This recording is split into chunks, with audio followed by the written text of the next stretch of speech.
Welcome to the Human Capital Innovations Podcast, your go-to source for personal, professional, and organizational growth and development. We hope you tune in often for all things people management, organizational development and change, organizational leadership, and social impact related. Maximize your personal and organizational potential with Human Capital Innovations Podcast.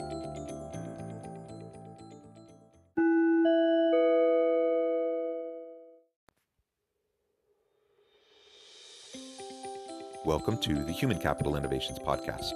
In this HBR Minute HCI podcast episode, I explore the recent HBR video, Here's How Leadership Skills Can Help You Parent Better.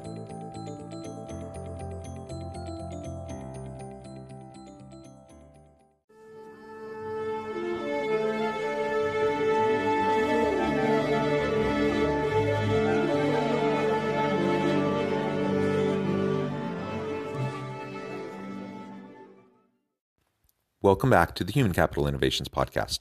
It's great to be with you again today for this HBR Minute HCI podcast episode. Today I'll be exploring the recent HBR video, Here's How Leadership Skills Can Help You Parent Better. People know that good leadership includes clarifying your values, talking to stakeholders, and sharing a vision. All of that also makes a great parent, and there's no reason to leave it in the workplace, says Stewart Friedman and Alyssa Westring, co-authors of Parents Who Lead. Thanks for joining me, and I'll catch you on the flip side of this first clip. You know, nobody wants to see themselves as the parent that is just nitpicking and totally obsessed with logistics and keeping track of everything. That's not why we had kids, right? We didn't have kids to annoy them all day. People know what good leadership looks like. It's clarifying your values. It's having conversations with stakeholders about what's important. It's having a vision. All of that stuff makes a great parent. And there's no reason to leave it in the workplace.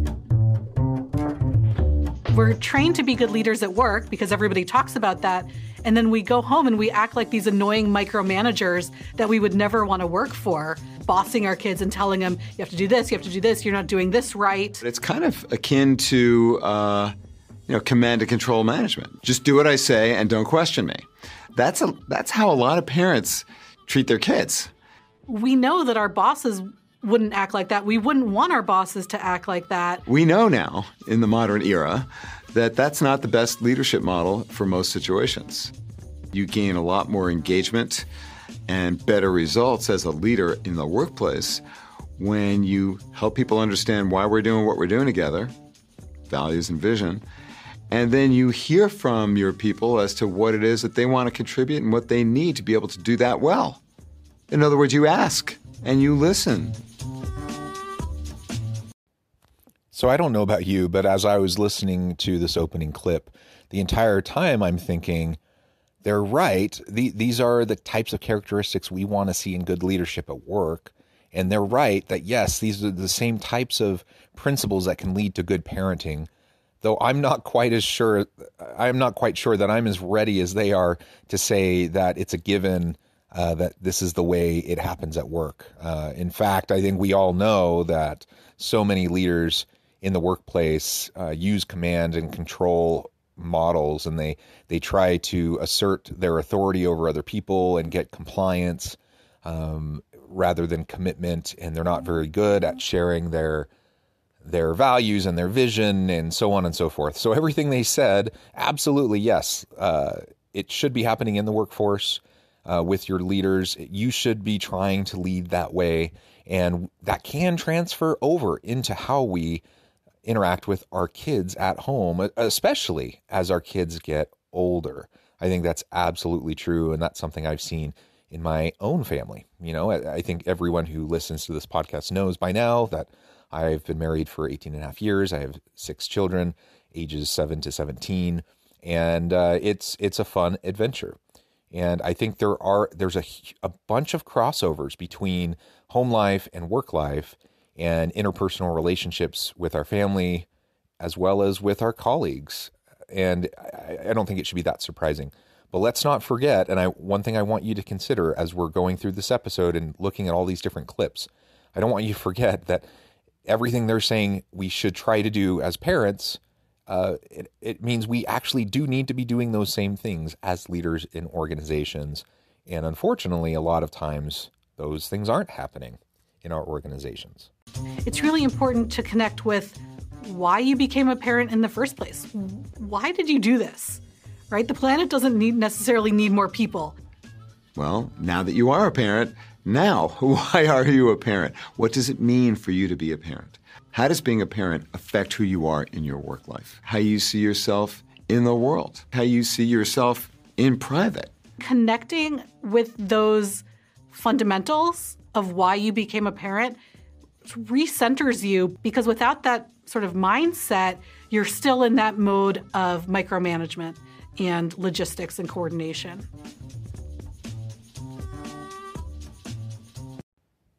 I think it's a great question, really, in all aspects of our lives. Why? What's our why?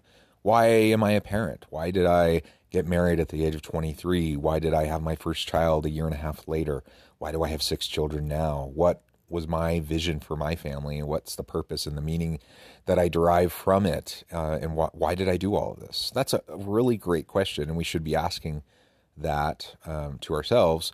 But let's also not forget that it applies to other aspects of our life too. And we should also consider, why are we leaders? Why did I take on these responsibilities at work? Why am I a manager? Why am I an executive? Why did I choose to do this rather than, take a different career path?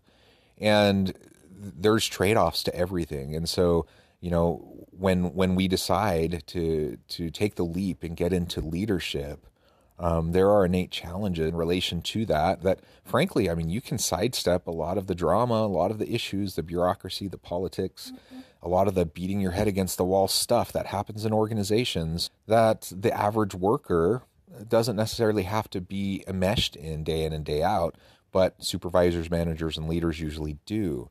So it's a good thing to remind yourself, why? Why are you doing this? Why did you get involved with leadership in the first place? If we can reconnect to our why, then I think we can stay more aligned, more grounded, and our motivation can be more pure and more sustainable as we move forward, trying to make a difference in our sphere of influence. Prepare for and undertake what we call stakeholder dialogues, starting with your kids. And of course, it's a very different conversation if your child is 3 than if she's 30 or 13. When my kids were much younger, we decided to come up with our family values. And I think we ended up on the words kindness, fairness, and fun.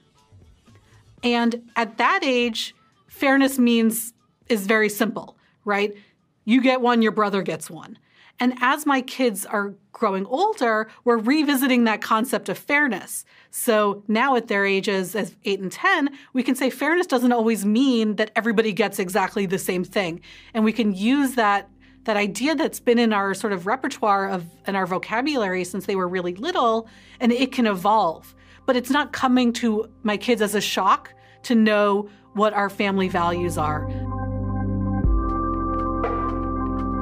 I think the idea of transferring stakeholder dialogues from the workplace into a home setting is a great idea. Now, obviously, we don't need to be as formal as we would, an employee conversation, a performance conversation, or a mentoring conversation at work. That would be strange and probably weird and inappropriate at home with our children. But, we can be age appropriate, and we can have those same types of conversations with our kids. And ultimately, as was mentioned, just listen to what they have to say, genuinely and authentically, sincerely. Pay attention and let them know that you really do want to know what their perspective is. And then together as a family, to be able to clarify your values, your underlying core values as a family, and your vision as a family of what you want to accomplish together. That's powerful stuff. And it's exactly what we try to do in our teams and in the workplace. Again, as I mentioned in the first clip, we shouldn't just assume this is already happening in the workplace, because we know so many teams and organizations may espouse, they may say certain values, but they don't actually do them. That doesn't have a whole lot of meaning. But let's remember that we need to do this in the workplace as well. But let's apply it at home. I think it's wholly appropriate for us to have those teaching moments and the wholesome time spent with our children where there's no agenda. I don't necessarily get anything in particular out of them, but I listen and I show that I care, and I show that I value my time with them, and together we can start to understand each other and our similar values. And as your kids get older and older, these conversations can be a little bit more formal, and you might even have more structured kinds of dialogues and mentoring and coaching, around career and school and things like that are going to be important to your children. Maybe you need to talk about financial literacy issues, or they need help buying their first car or setting up insurance, or, whatever. All these types of things, these are teachable moments. And if we just listen to our kids, it can provide a really tremendous opportunity to expand our relationship, to develop trust, and ultimately to be someone that your kids will turn to when they have difficult times.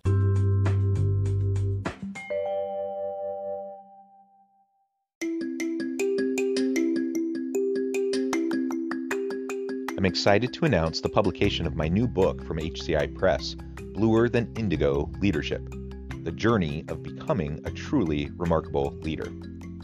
Early in my adult life, I learned about an Asian proverb that translates as bluer than indigo.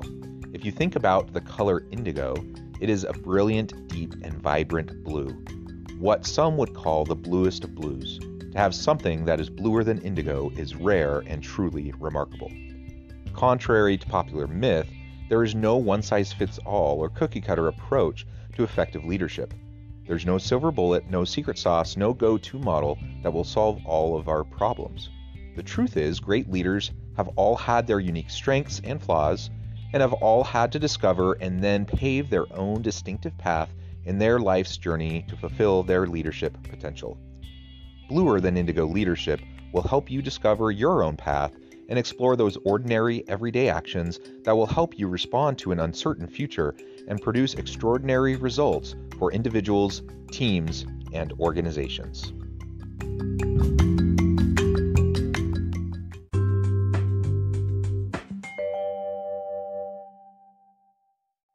When you're asking kids what they need, it isn't about now they're the boss and you have to do whatever they want. What I need is more screen time and candy and pizza.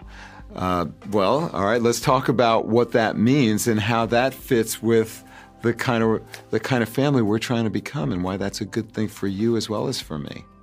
But it is about them giving them a sense that they have a voice in the family and that they can have some input. But when they tell you what they need, and let's say they say, I need more time on TV. What do you say to that? Well, now it's opening a door to you sharing your values and how they might conflict with that, or how you can incorporate TV into your family in a way that matches everyone's values. In my own family, we have time where we watch TV together and we find a show that all of us like, and we can bond over it and talk about Survivor as our show. What would you do in this situation? What skills do you need? How would you have handled this social situation? And that's really different than two kids with headphones on sitting on their tablets. Kids respond generally pretty well. They want to be heard. They want to have a voice. They want to feel like they're a part of the future together, and that they have a sense of being appreciated for the ideas that they have and the needs that they have. Asking your children what they need can be quite the empowering conversation and open the door to lots of really great discussions around values and priorities. And let's not forget that what they are describing here, they are taking and applying from the workplace. So in an ideal situation, this is exactly what we're doing with our people, with our teams. We need to have regular check-ins, one-on-one opportunities with our team members so that they know that we care about them, and we need to ask them this question: what do you need? What do you need to learn? How do you want to develop? What matters to you and why? And ask that why question. And then that's an opportunity for you to explore their values, as compared to your values and the team's, the purpose of the team and what you're trying to accomplish. And ultimately, it can lead to better understanding. It doesn't mean that you're going to cave to everything that they want, and it doesn't mean that you're going to force everything you want onto them. There's going to be a balance, and you're going to have to figure that out. But ultimately, opening up the dialogue and having transparency, it opens the door for more accountability and for shared understanding and for everyone to get connected on those core similar values that everyone believes in, and to have that shared meaning, that shared purpose in the team and in the organization. That's what we should be doing at work. And it definitely can play out very well with our children if we can just have those sincere, genuine, open conversations with them. There's always a surprise because you discover that the way your kids see you is different than how you thought they see you. And you learn some new things about what they really need. We had one great family that we worked with. It was a single dad, and he asked his son, The boy was around 6. "What do you need from me? What do you want from me?" And he said, "I want you to teach me stuff. His son wanted to learn a new skill. I want to learn from you." And the dad was like, his mind was blown. And he was like, "Okay, what do you want to learn?" And the son said, "I want to learn to vacuum." That was a surprise. It's something that he'd seen being done, like it was taking care of something in the house. Wow, you want to learn how to vacuum? Okay. Father never thought about that before, but it turned out to be a great project for them to work on that. It was such a small moment to say, here's what I want our relationship to look like. Here's what I need from you. And in general, the couples that we work with, the people we work with, are really surprised by the answers that they get and how thoughtful they are. I think a lot of us go into this expecting the kids to say, "I need more presents, I need more junk food." And the answers are much deeper and much more clear. Things like, "I need you to put away your phone when you're talking to me. I need you to be here. I need you to listen to my problems. I need you to give me advice. I need you to support me in this way or not criticize this." At all age ranges, the answers are pretty profound. Have you ever experienced that kind of a surprise with your children? Have you ever had that open, authentic conversation with them, just listening to them, trying to meet their needs, asking them what they need, what they want, what's important to them? Oftentimes, they will give you quite interesting and sometimes even profound, but certainly often surprising answers to those types of questions. And sometimes, yes, they're going to want more candy. Yes, they're going to want more screen time. Yes, they're going to want this, that, or the other thing. But a lot of times they really just want time with you, or they want to learn something new, or they want to develop some new talent or skill. And unless we take the opportunity to just talk with them about what they need and why, then we're not going to be able to uncover that. And that's exactly the same thing that should be happening in the workplace. That if we just ask our people what they need, we might be surprised with what they say. If we just ask and actually listen and pay attention, they might actually tell us what they need.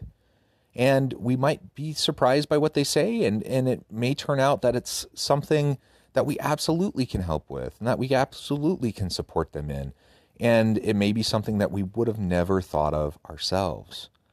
And just because we came up along a certain path, we often project that onto others, and we think, well, I did it this way, so they should want to do it that way too. And that's just not the way it works. A lot of times, everyone has their own unique path and journey, both in life in general, but also in their careers. And so the bottom line is we will usually be surprised when we just ask our people what they need and how we can support them. On its surface, it might seem like you're dehumanizing or perhaps objectifying, the work that is family life. But that's not typically what happens. The groundwork is in let's get to know each other better and what we really care about and trying to do and what we are trying to do here together. And to see where we are not doing as well as we can and to communicate about how we can take our current reality with a clearer view of it and make it better, which is, after all, the work of leadership.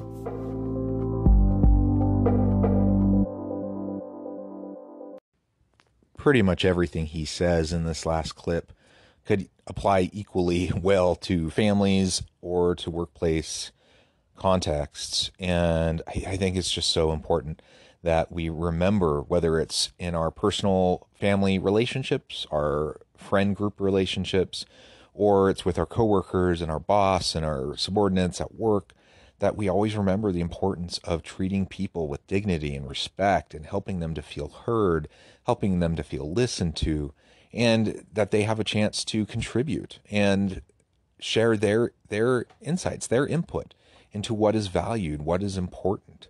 When we do that, whether it's at home or with our friend group or at work, in our communities, at the school, wherever, if we can do that, then we generate buy-in. We generate collaborative support towards shared values and a shared mission and purpose that will help us to achieve. And inevitably, during those conversations, we're going to have the opportunity to also discuss things that aren't going so well so that we can improve. And ultimately, isn't that what we want in every aspect of our life? Thank you for joining me for this episode of the Human Capital Innovations Podcast. As always, I hope you stay healthy and safe, that you can find meaning and purpose at work each and every day, and I hope you have a great week.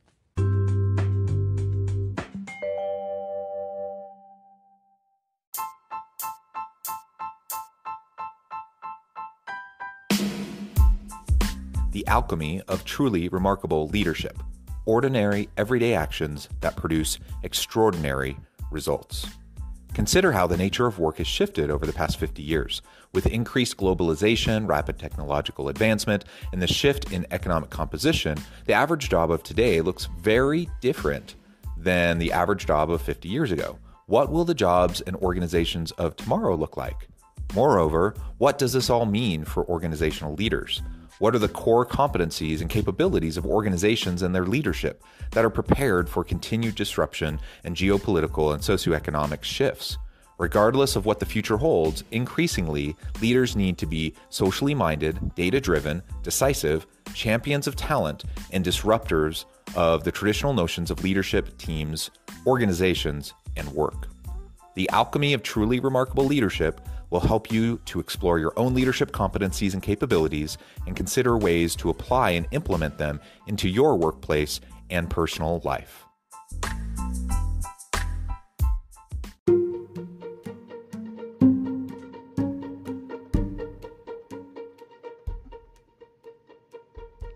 Check out Human Capital Innovations magazine, Human Capital Leadership. Human Capital Leadership is a free, interactive e-magazine with the mission to help individuals, leaders, and organizations find innovative approaches to maximize their human capital potential. We publish issues quarterly in August, November, February, and May. Take a look at the latest issue and let us know what you think.